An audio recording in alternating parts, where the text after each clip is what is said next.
Hello, welcome back. तो after a very long time हम पढ़ रहे थे अधिगमकर्ता का विकास।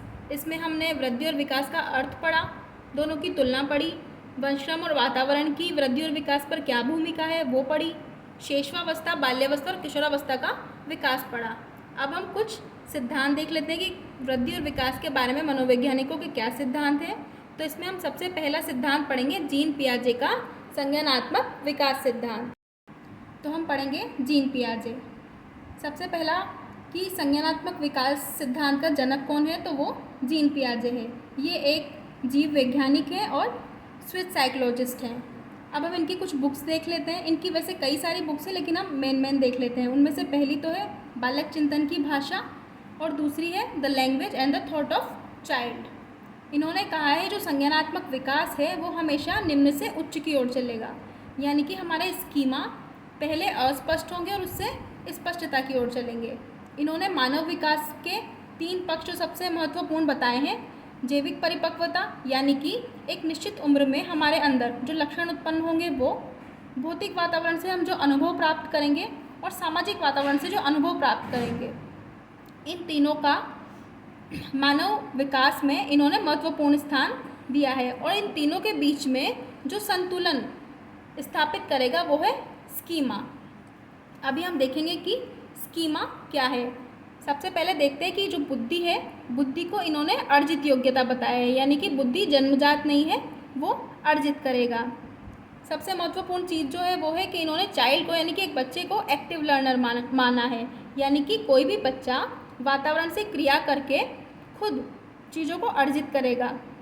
जैसा कि जॉन लॉक ने कहा था कि बच्चे कोरी स्लेट है, इन्होंने वैसा नहीं बोला। इन्होंने बोला कि एक बच्चा एक्टिव लर्नर है और वो खुद सीखता है। बालक चिंतन या खोज कैसे करेगा, तो उसमें जो परिपक्वता है और वो जो वातावरण से अनुभव प्राप्त करेगा, तो उनकी अंतःक्रिया से बालक चिंतन और खोज करता है। अब हम सबसे पहले देखें कि स्कीमा क्या है।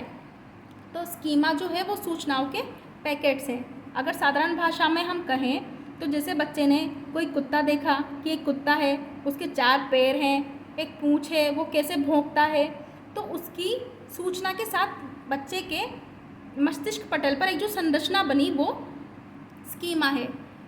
इसकी अभिव्यक्ति जो है स्पष्ट और अस्पष्ट दोनों हो सकती है। उसके बाद हम देखें सबसे बड़ी चीज़ जो है कि स्कीमा सदैव परिवर्तनशील होगा। ऐसा नहीं है कि एक बार दिमाग में हमारी जो पिक्चर बन गई वो वैसी ही रहेगी, उसमें कई सारे चेंजेज आ सकते हैं और वो स्पष्ट भी हो सकती है। तो स्कीमा हमेशा परिवर्तनशील होंगे।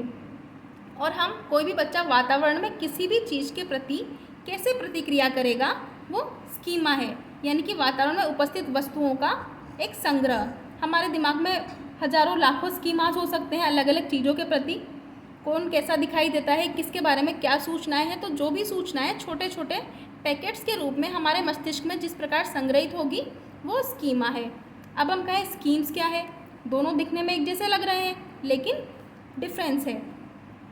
जो स्कीम्स हैं वो है व्यवहारों के संगठित पैटर्न, जबकि स्कीमा क्या है, सूचनाओं के पैकेट्स।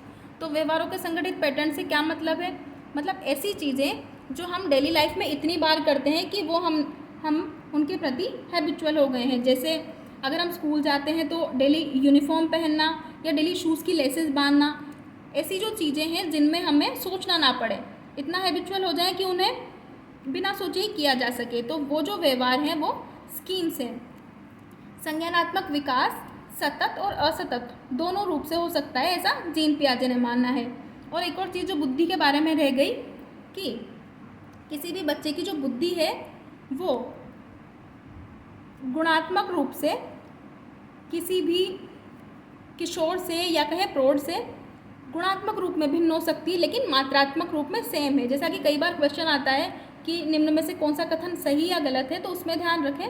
तो उसमें होता है कि किसी भी बच्चे में प्रौढ़ की अपेक्षा या वयस्क की अपेक्षा बुद्धि मात्रात्मक रूप से कम है, तो बुद्धि मात्रात्मक रूप से कम नहीं है, वो गुणात्मक रूप से भिन्न हो सकती है। हो सकता है कि आपके सोचने का तरीका अलग है क्योंकि आपके अनुभव एक बालक से बहुत ज़्यादा है, बालक ने वातावरण में कम अनुभव प्राप्त किए हैं, तो उसका सोचने का तरीका अलग हो सकता है गुणात्मक रूप से, लेकिन बुद्धि उसकी एक वयस्क के समान ही है।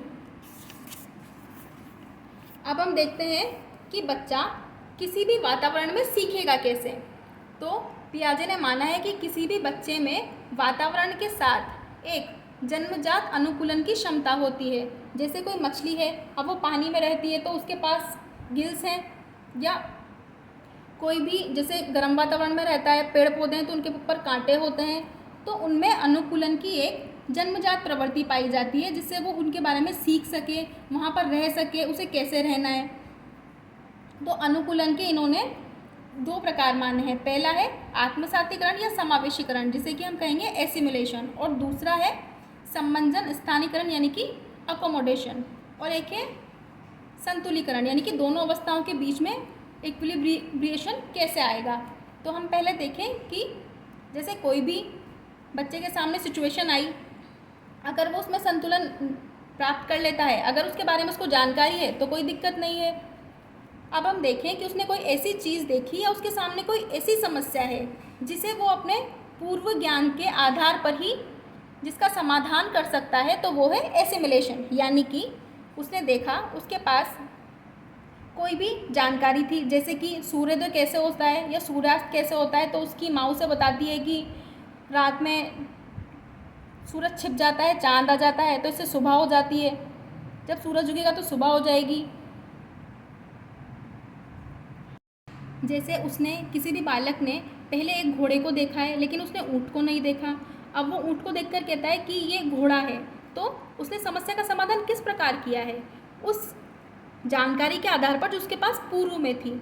यानी कि अगर किसी भी समस्या का समाधान बालक पूर्व में स्थित जानकारी के आधार पर ही वो वर्तमान समस्या का समाधान कर ले, तो वो क्या है? एसिमुलेशन।